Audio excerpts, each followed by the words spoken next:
Hola, soy David Sancho Suárez, formador encargado dentro del programa Emprender en la Escuela de impartir el taller Viabilidad Do It Yourself para proyectos de presente y con futuro, finanzas sostenibles en tiempos de oportunidades. Y os comento brevemente los objetivos que persigue este taller.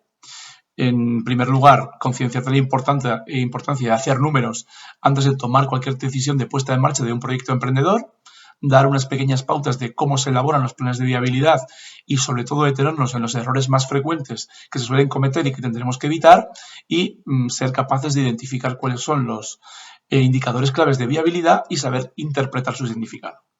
Si es de vuestro interés, nos podemos detener también en cómo financiar los proyectos emprendedores, que suele ser una de las principales dificultades reales de los promotores para poner en marcha esos proyectos e igualmente fijaremos los conceptos de proyecto sostenible y empresa responsable, reconociendo los objetivos de desarrollo sostenible como una iniciativa global de responsabilidad social beneficiosa para la empresa y también para la sociedad.